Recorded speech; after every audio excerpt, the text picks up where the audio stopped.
Asian news में आपका स्वागत है। मैं हूं गणेश अग्रवाल और आप देख रहे हैं दमोह जिले की खबरें। दमोह जिला कलेक्ट्रेट कार्यालय में एक महत्वपूर्ण बैठक का आयोजन किया गया। आयोजन के दौरान मध्य प्रदेश शासन के मंत्री लखन पटेल, सांसद राहुल सिंह लोधी, विधायक उमा देवी खटीक, पिछड़ा वर्ग आयोग के अध्यक्ष डॉक्टर रामकृष्ण कुसमरिया के अलावा मंत्री धर्मेंद्र सिंह लोधी के प्रतिनिधि के रूप में सत्येंद्र सिंह लोधी के अलावा जयंत मलिया के प्रतिनिधि सहित अन्य अधिकारी, कर्मचारी, राजनेताओं की मौजूदगी में बैठक का आयोजन किया गया। इसमें विशेष रूप से गौड़ खर्च की राशि को स्कूलों की मरम्मत के रूप में प्रयोग किए जाने के संबंध में चर्चा की गई। साथ ही अन्य बिंदुओं पर विस्तार से चर्चा की गई। दमोह जिले की चारों विधानसभाओं के विधायक, प्रतिनिधियों सहित सांसद सहित मंत्रियों और अधिकारियों के बीच हुई महत्वपूर्ण बैठक में विभिन्न निर्णय भी लिए गए। इस बैठक के दौरान दमोह के कलेक्टर सुधीर कुमार कोचर, जिला पंचायत के सीईओ अर्पित वर्मा सहित अन्य अधिकारियों की विशेष रूप से उपस्थिति रही। Bureau report, Asian news.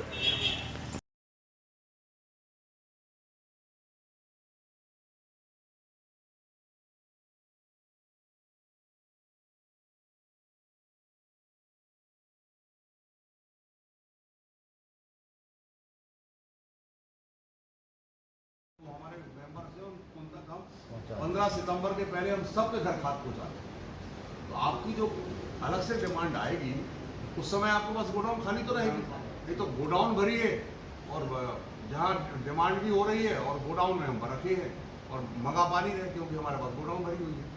यही होता ना अपना। ठीक है। और वही मार्केटिंग फेडरेशन के लिए है कि आपकी जब भी गोडाउन खाली हो तुरंत आप मंगाइए। आपके गोडाउन में आए तो आप बैंक भेजो या जिसको जैसे डबल लाख में तो डबल लाख ओपन कर दो आप भैया, वहाँ से उठा लो। जो डिफॉल्टर है वो तो डबल लाख में ही जाते हैं, तो उनको काहे हम बैठेंगे 15 अक्टूबर तक? वो ब्लैक में थोड़ी बेचेगा। हम 15 अक्टूबर को बैठे रहते साहब डबल लाख हम 15 अक्टूबर को खोलेंगे। हम अभी क्यों नहीं खोल रहे डबल लाख? किसानों को कहो भाई गलत है तो उठा ले जाओ आप, तो आप वहाँ डबल लाख फिर से तो बुला लोगे। सही है कि नहीं? बहुत खुशी हो रही इस बात को कहते हुए कि हम लोग ने एक नया प्रयोग करने जा रहे हैं। जैसा माननीय सांसद जी ने आपको बताया है कि जो पुराने स्कूलों में जो स्थिति गड़बड़ है वो हम लोग डीएमएफ की राशि से उन स्कूलों को ठीक कराने का हम लोगों ने निर्णय लिया है, और जो बहुत स्वागत योग्य है और सभी ने बड़ी खुशी के साथ इस निर्णय को माना है, जिसके परिणाम मुझे लगता बहुत अच्छे आएंगे।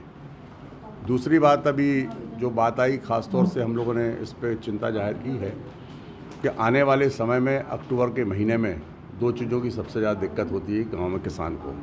एक बिजली की, ट्रांसफार्मर की, और दूसरी होती खाद की। तो दोनों पर निर्देश दिए गए दोनों विभागों को उसकी सारी तैयारी कर लें, क्योंकि अक्टूबर के महीने में ये दिक्कतें ना आएँ इसके लिए आपको पूरी अभी से तैयारी करना है। चाहे वो ट्रांसफार्मर ख़राब ट्रांसफार्मर हों उनको तुरंत बदला जाए, ठीक किया जाए, और अगर बदलने की स्थिति नहीं भी है तो ठीक करा करके उसको अपने पास रखा जाए। खाद की जहाँ तक बात है कि जितना स्टॉक अपने को जितना लगना है, टोटल डिमांड कितनी है और अभी अपना पास स्टॉक कितना है, इन 2 महीने के बीच में किसानों तक खाद अधिक से अधिक पहुंच जाए, क्योंकि स्टॉक कर लेंगे आप तो फिर एक ही बार स्टॉक होकर रह जाएगा और जैसे ही ख़त्म होगा तो फिर आपको मिलेगा नहीं अक्टूबर में। तो उससे पहले ये सब किसानों तक पहुंच जाए और जो हमारी डिमांड है उसको धीरे धीरे उसको पूर्ति करते जाएँ। ये बात थी।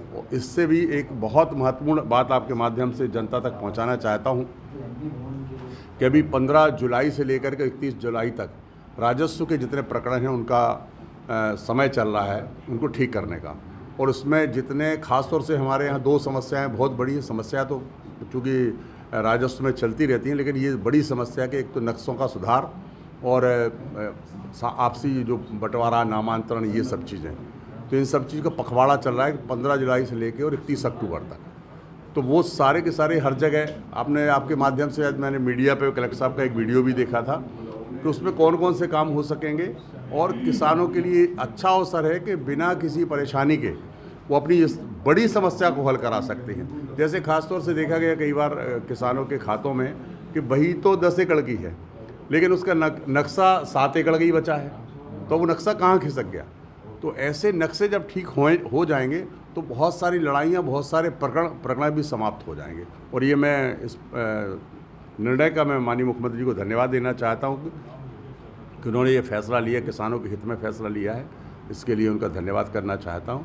और आप सब यहाँ आए, आपका भी बहुत बहुत स्वागत है। आपके माध्यम से बात पहुँचेगी भी, और ये सब लोग मिलकर के जिले के विकास के लिए सब प्रयत्नशील हैं।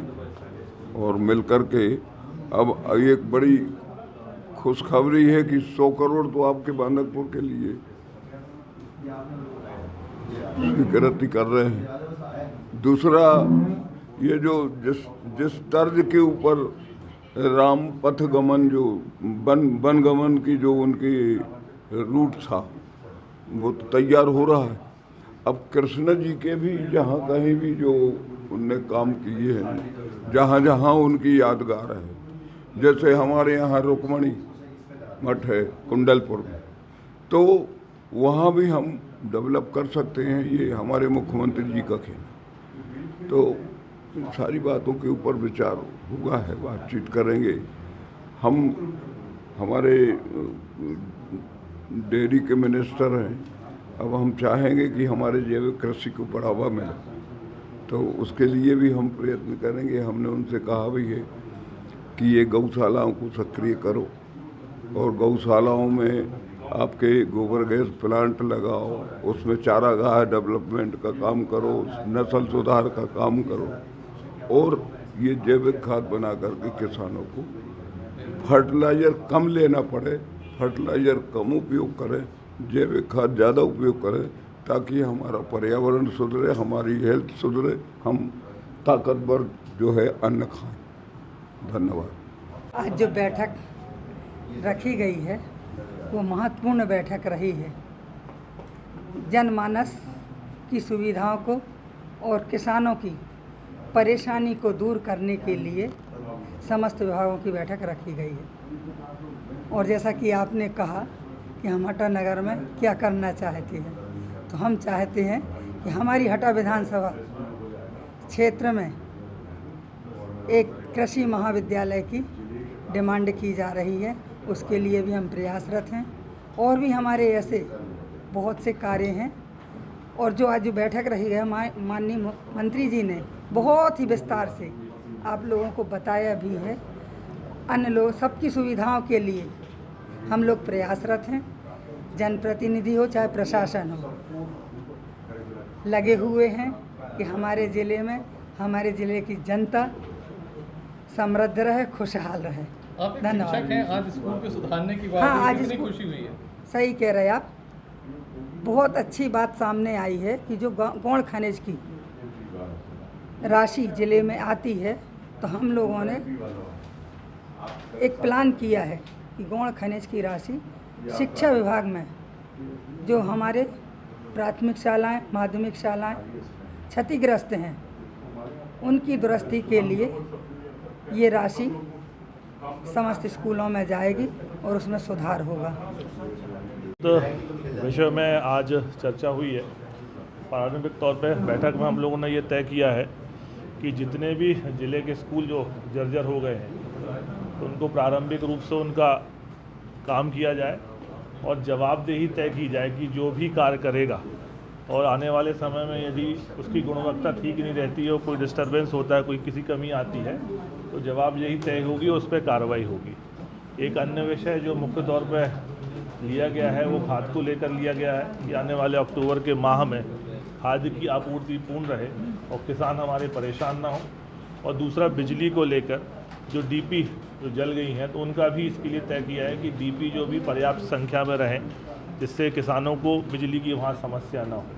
तो निरंतर किसान के प्रति और निरंतर शिक्षा के प्रति हम लोग कार्य कर रहे हैं और समय समय पर इस प्रकार की बैठकें सभी जनप्रतिनिधि हम लोग करते रहेंगे। और आज ये प्रारंभिक तौर पर बैठक में मैं सम्मिलित हुआ हूँ, और क्योंकि अभी लोकसभा का सत्र भी चल रहा है, तो निरंतर जो भी बेहतर हम लोग दमों के लिए सभी माननीय मंत्रीगणों के साथ, माननीय अधिकारीगणों के साथ मिलके कर सकते दमों के लिए हम लोग करेंगे। और एक मुख्य विषय और है कि अभी जो अपने जिला अस्पताल में जो अभी तत्कालीन एक बड़ी घटनाक्रम हुई, उसकी जांच चल रही है, और जैसे ही वो जांच पूर्ण होती है तो उस पर कार्रवाई होगी, जवाबदेही तय होगी, उस पर हम लोग कार्रवाई करेंगे। एक बड़ा महत्वपूर्ण विषय था जो आपके माध्यम से मैं आमजन को पहुंचाना चाहता हूँ। माननीय सांसद, दमोह नगर पालिका में काफ़ी बड़ा घोटाला हुआ है, करोड़ों रुपए की फाइलें पकड़ी गई, फिर जांच हुई, तो उसको लेकर भी कोई बात नहीं हुई? अभी कल सुबह ही मेरा आगमन हुआ दमोह, और जैसे आपने विषय बताया है, यदि कोई शिकायत आई है या आती है तो निश्चित ही उस पर कार्रवाई होगी, क्योंकि शासन का पैसा जो है वो कहीं गलत उसका उपयोग ना हो, कहीं गलत जा न लगे, ये सब चीज़ें हम लोग सुनिश्चित करेंगे।